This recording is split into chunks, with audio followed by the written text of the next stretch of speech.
जनता party की जो washing machine है उसमें जो चाहे अपने जिस तरह के गंदे कपड़े चाहे धो ले, ये साबित होता है। बड़े से बड़ा क्रिमिनल आए और भारतीय जनता पार्टी की वॉशिंग मशीन में गिर जाए, प्रधानमंत्री से लेकर एमपी तक सब माफ है। अहंकार है अपनी ताकत का, हालांकि उनकी ताकत उनके पास है नहीं जितनी ताकत वो दिखाने की कोशिश कर रहे हैं। इसलिए वो अवामी मुद्दों पर भी अवाम को नहीं सुनना चाहते। कानून जिसके लिए बना रहे हैं उसी की नहीं सुनना चाहते। एक आदमी कह रहा है मुझे नहीं चाहिए, मुझे नहीं चाहिए, आप रोटी दे रहे हो, कह रहे मुझे नहीं चाहिए रोटी, आप जबरदस्ती कह रहे नहीं तो मुसलमान नहीं है, फिर भी इंसाफ नहीं मिल रहा है इनको। तो ये हिंदू मुसलमान का सवाल नहीं है, सत्ता के नशे का। मीडिया नहीं है अपना इस देश में, मीडिया नहीं बचा है। मीडिया भारतीय जनता पार्टी का आईटी सेल है। मीडिया है कौन मीडिया? मीडिया आप लोग। भारतीय जनता पार्टी के एमएलए के हाथों अगर वो महफूज नहीं है और फिर सरकार अपने एमएलए को बचा रही है, इसका मतलब देश में कोई महिला महफूज नहीं बची। वैसे भी जो आंकड़े हैं एनसीआरबी के जो स्टैटिस्टिक्स हैं, देश में हर 1.5 सेकंड में एक महिला की इज्जत पे हाथ डाला जाता है, छेड़छाड़ की जाती है। इसी तरह हर 10 मिनट के अंदर एक महिला के साथ रेप होता है। और ये वो केसेस हैं जो रिकॉर्ड हो जाते हैं और जो केसेस दर्ज हो गए, जो डर की वजह से, शर्म की वजह से रिकॉर्ड नहीं होते, थाने नहीं जा पाते, या जो थाने चले जाते हैं और पुलिस उनको भगा देती है, उनका इसमें कोई शुमार नहीं है। तो आप देखिए कि किस कदर महिलाएं असुरक्षित है। तो ये जो मैसेज है कि आप एफआईआर लिखी है, इतनी 7 महिलाओं ने एफआईआर लिखी और कोई छोटी मोटी महिलाएं नहीं है, इस देश का गौरव है। इंटरनेशनल प्लेस से वो मेडल्स लेके आई हैं, एक सम्मान है, गरिमा है उनकी, उनको सम्मानित खुद प्रधानमंत्री जी ने किया है। उन महिलाओं की नहीं सुनी जा रही थी। लेकिन ब्रिजभूषण बार बार कह रहे हैं कि झूठा आरोप लगाया जा रहा है। ये तो पुलिस तय करेगी ना बाद में। सवाल यही है। और आज टिकैत ने भी ये कहा, और ये जेन्युइन बात है, पहले से हम लोग भी ये कह रहे हैं कि कोई और पार्टी का आदमी होता तो पहले गिरफ्तारी होती फिर जांच होती। और ये बहुत सारे केसेस में हुआ है। एक जरा से किसी ने ट्वीट भी कर दिया तो उसको उठा के आपने गिरफ्तार कर लिया सिर्फ ट्वीट करने पे, और बाद में जांच हो रही है, पता चला कि वो ट्वीट तो फेक है। इतने में आपने उसको जेल में भी रख दिया और महीनों वो जेल में भी रह लिया और फिर बाद में जमानतें कराता फिर रहा है। यहाँ एफआईआर मौजूद है और आप गिरफ्तार नहीं कर रहे। तो आज ये बात उठी है और ये बात सही है कि सरकार एक क्राइटेरिया बनाए, कानून का एक क्राइटेरिया हो। या तो आप एफआईआर होते ही किसी को दर्ज करेंगे, शिकायत होते ही किसी को बंद कर देंगे, बाद में जांच करते रहे, या सारी जांच मुकम्मल हो जाने के बाद जब चार्जशीट की स्टेज पर आएगा तब गिरफ्तार। ये क्या है कि आपका अपना हो तो जांच हो रही है और आपकी दूसरी पार्टी का हो तो भी ठोक दो, अदालत में खड़े होकर ठोक दो, अस्पताल के बाहर निकले तो उसको ठोक दो। ये कौन सा क्राइटेरिया है? तो मैं सीधे सीधे कहता हूं कि आप तो पूरा देश खड़ा है, इन बच्चियों के साथ पूरा देश खड़ा है।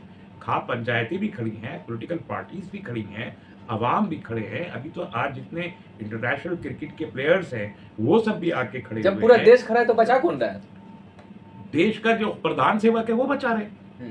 आज तक प्रधान सेवक साहब ने एक ट्वीट तक नहीं किया, ट्वीट तक नहीं किया। बात करने का समय देना तो दूर की बात है। ये शर्म के नाम प्रधान सेवक साहब ने बेटी बताया था। इस बात से ये मैसेज जाता है कि भारतीय जनता पार्टी की जो वॉशिंग मशीन है उसमें जो चाहे अपने जिस तरह के गंदे कपड़े चाहे धो ले, ये साबित होता है। बड़े से बड़ा क्रिमिनल आए और भारतीय जनता पार्टी की वॉशिंग मशीन में गिर जाए, प्रधानमंत्री से लेकर एमपी तक सब माफ है। ये मैसेज जा रहा है। बेटी बताया था उन्होंने। भाई मैं उस पर कोई कमेंट नहीं करना चाहता। बेटियां सबकी हैं, प्रधानमंत्री जी की भी है, हमारी भी है, सबकी है, और बेटी बराबर होती है किसी की भी हो। इस देश की सभ्यता यह है कि गांव की बेटी है सबकी बेटी है। यहाँ तो छोटी छोटी बच्ची को भी अम्मा कहा जाता है, छोटी बच्चियों को भी कहा, या तो देवियों की पूजा होती है। इस देश में ये कुकर्म हो रहा है और वो भी सत्ताधारियों की तरफ से।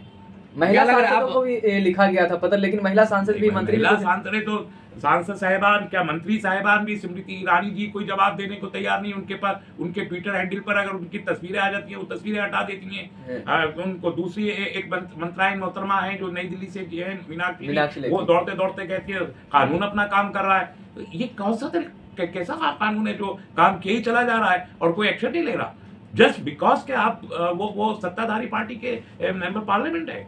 ये कोई तरीका, वो बेकसूर हैं, अदालत में साबित होगा, लेकिन पहले तो एक्शन लीजिए ना।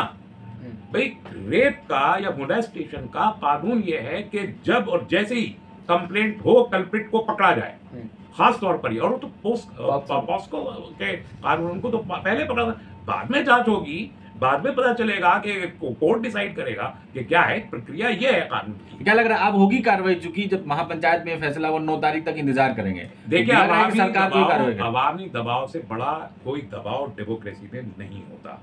ये बात समझनी चाहिए हर शख्स को, कोई प्रधानमंत्री हो या सड़क पे जो है आम आदमी मजदूर हो, अवामी दबाव के आगे सबको झुकना पड़ता है। आखिरकार किसानों ने साबित किया, 13-14 महीना वो गर्मी सर्दी बरसात बैठे रहे किसान, जो वो कहते थे कि हम 1 इंच नहीं हटेंगे, उन्होंने कानून वापस लिए। तो भारतीय जनता पार्टी जैसी सरकार जो खुद को सर्वशक्तिमान मानती है, उसने कानून वापस लिए। इस मामले में भी दबाव पूरे देश का है, हर वर्ग का है, भारतीय जनता पार्टी और उनके भक्तों को छोड़ के बाकी सबका दबाव है। सरकार का दबाव के अलावा, सरकार के अलावा देश के हर शख्स का दबाव है। और अब तो मसला ये हो गया है कि इंटरनेशनल रेसलर्स फेडरेशन ने कहा है कि डी-रिकॉग्नाइज कर देंगे भारत की जो खिलाड़ियों की ये कुश्ती संघ को। ये कितना बड़ा अपमान है भारत का, ये भारत का अपमान है, और ये सत्ताधारी दल के द्वारा हो रहा है। भाजपा वाले कह रहे हैं कि प्रधानमंत्री का अपमान हो रहा है, देश की छवि खराब की जा रही है। देखिए, प्रधानमंत्री इंडिविजुअल है, प्रधानमंत्री के लिए देश का हो रहा है अपमान।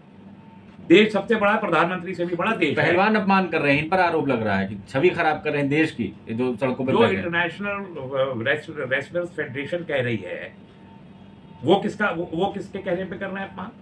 आप एक जेन्युइन चीज को, जो विक्टिम है, जो शिकायत कर रहा है, थाने में खड़ा है, लिख के शिकायत कर रहा है, उसको तो आप यहाँ डंडे से पीट रहे हैं, सड़क पे खड़े होकर तिरंगा तक आप छीट के फेंक देते हैं, वो पैरों के नीचे आता रहता है। और जो जिसके खिलाफ शिकायत है वो चैलेंज कर रहा है खुलेआम खड़े होके सड़क पे। ये नाइंसाफी है, ये जुल्म है। और कोई कितनी भी बातें बनाए, पूरा जुल्म देख रहा है, दुनिया देख रही है। बीजेपी तो अब कह दिया है कि किसी भी तरह की कोई बयानबाजी ना करे विरोध।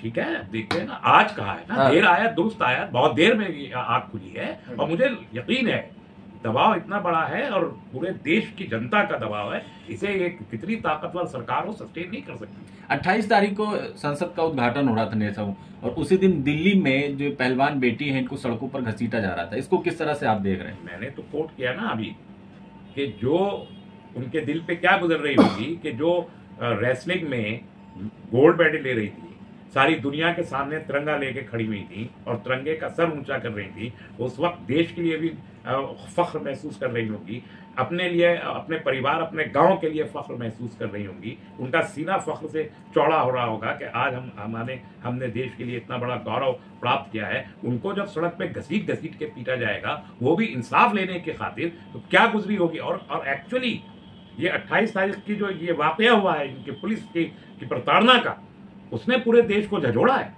ये समझ लीजिए कि उसने देश को झंझोड़ा है, और आज देश खड़ा हो रहा है। और 9 तारीख तक मुझे तो उम्मीद है कि एक्शन हो जाएगा, लेकिन अगर नहीं होता तो देश भी खड़ा हो जाएगा, ये भी यकीन रखना चाहिए। लेकिन मेडल तो 15 रुपए में मिलता है, मेडल क्या कीमत?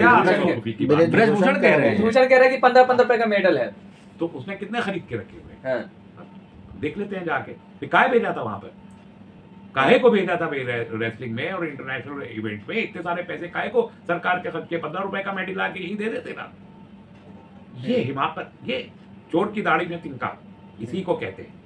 अगर कुछ नहीं किया है आपने तो आप जो है चुपचाप घर बैठते कि ठीक है कानून को अपना काम करने दें, इधर इस किस्म की बकवास क्यों करते हैं?